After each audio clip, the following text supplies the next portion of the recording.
क्या आप भी ऐसे बोलते हो? I eat, I go, I come back, I brush my teeth, I take a bath.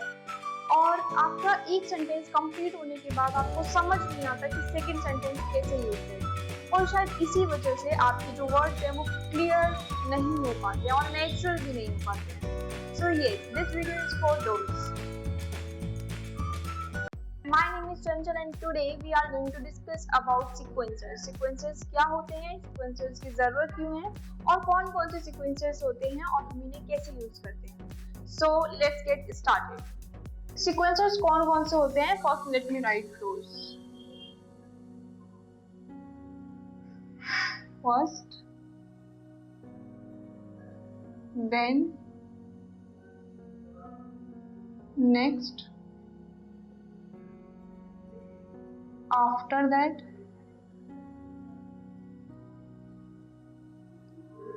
finally.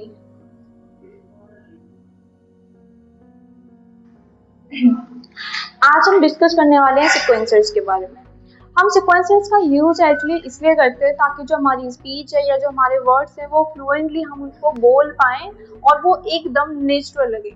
और जब हम सारे सेंटेंसेस एक के बाद एक बोलते जाते हैं या फिर हम हर सेंटेंस के बीच में सिर्फ एक ही सीक्वेंसर का यूज करते हैं, जैसे I brush my teeth, then I take a bath, then I take a breakfast, then I go to my office. तो मैंने इसमें क्या किया, मैंने देन का यूज है वो कई बार किया और इससे जो मेरे वर्ड्स हैं ना वो बिल्कुल भी नेचुरल नहीं लगे या फिर क्लियर नहीं हो पाए। इसीलिए हम अपने वर्ड्स को बहुत ज़्यादा इजी टू अंडरस्टैंड बनाने के लिए और अट्रैक्टिव बनाने के लिए इन सीक्वेंसर्स का यूज करते हैं। अब हम ये जानते हैं कि सीक्वेंसर्स का यूज हम कहाँ कैसे कर सकते हैं। ऑफ डेली रूटीन, हम डेली रूटीन के बारे में लिखते हैं। जैसे first, I wake up, then I brush my teeth. Okay, तो यहाँ पे मैंने जो यूज किया ये फर्स्ट है, फर्स्ट का यूज किया, उसके बाद मैंने देन का यूज किया, उसके बाद नेक्स्ट का यूज करते हैं। Next I take a bath. Next के बाद हम किसका यूज करने वाले हैं, आप बताओ। नेक्स्ट के बाद हमारा फर्स्ट हो गया, देन हो गया, नेक्स्ट हो गया, after that. After that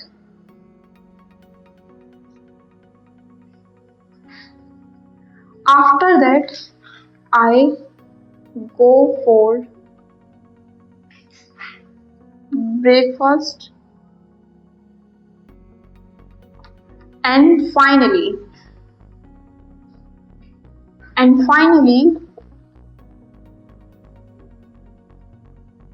I go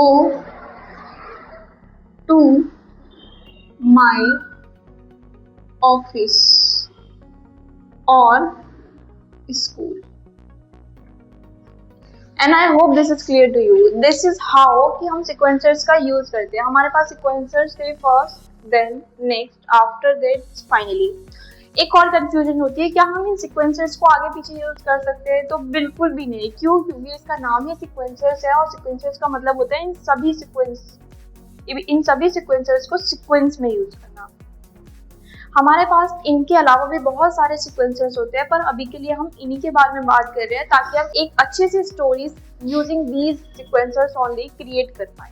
तो जैसे कि मैंने अपना डेली रूटीन लिखा है यहाँ पे, first I wake up, then I brush my teeth, next I take a bath, after that I go for breakfast, finally I go to my office और स्कूल। अगर मैं इन सीक्वेंसर्स का यूज नहीं करती और सिर्फ यही बोलती, I wake up, I brush my teeth, I take a bath, I go for breakfast, I go to my office और स्कूल, तो ये दिखने में बिल्कुल भी अच्छा नहीं लग रहा, सुनने में भी अच्छा नहीं लग रहा और बिल्कुल नेचुरल नहीं है। तो इसको नेचुरल बनाने के लिए मैंने यूज किया सीक्वेंसर्स का। जब भी मैं सबसे पहले चीज बताऊंगी तो उसके लिए मैं फर्स्ट का यूज करूंगी, फर्स्ट आई वेक अप, और जो सबसे लास्ट वाली चीज बताओगी उसके लिए फाइनली का यूज करूंगी।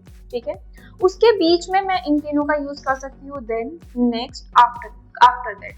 हालांकि इन तीनों का यूज हम थोड़ा आगे पीछे भी कर सकते हैं, पर लेकिन जो फर्स्ट है वो पहली बार के लिए और जो फाइनली है वो लास्ट बार के लिए यूज होगा। आई होप दिस इज क्लियर। अब एक और क्वेश्चन आ जाता है माइंड में, ये तो हमारे पास सिर्फ और सिर्फ 5 पॉइंट्स है, पर अगर हमारे पास 5 से ज्यादा पॉइंट हुए बताने के लिए, या हम कोई स्टोरी बता रहे हैं, तो उस टाइम पे सिर्फ हमारे पास जरूरी थोड़ी है 5 ही पॉइंट्स रहेंगे, पर हमने सीक्वेंसेस तो 5 ही सीखे। तो उस केस में हम क्या कर सकते हैं, इन 3 सीक्वेंसेस को रिपीट कर सकते हैं। ऑलराइट, हालांकि फर्स्ट और फाइनली मैंने आपको बताया, फाइनली हमेशा लास्ट में यूज होगा और जो फर्स्ट है वो हमेशा स्टार्टिंग में यूज होगा। लेकिन these sequences we can use them over again and again, हम इनको बार बार यूज कर सकते हैं, नो प्रॉब्लम। पर एक ही सीक्वेंसेस को बार बार यूज करना बिल्कुल भी अट्रैक्टिव नहीं लगता और बिल्कुल भी सुटेबल भी नहीं होता, तो इसीलिए हम इन 3 सीक्वेंसेस को बार बार यूज कर सकते हैं। I hope this is clear to you. चलिए एक और एग्जांपल समझते हैं, ये तो हमने लिख करके समझा, अब हमें बनानी है Maggi. Yes, 2 minute Maggi. So first I'll take a pan, then I'll put oil in that pan.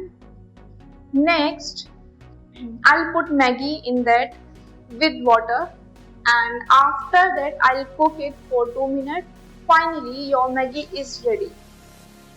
I know recipe is not that much correct, but yes, sequences are absolutely right. ठीक है, तो हम इन sequences का ऐसे बनाते हैं। Now this is your homework. You have to write a recipe of a coffee by using these sequences. Okay, you have to write it in the comment section. You have to use these all sequences and you have to share recipe of a coffee. And I hope this video you found very helpful to you. I hope कि आपको ये video बहुत helpful रही हो, अच्छी लगी हो। And that's it for today's session. Thank you so much. Don't forget to like, share and subscribe to my channel. See you in the next video.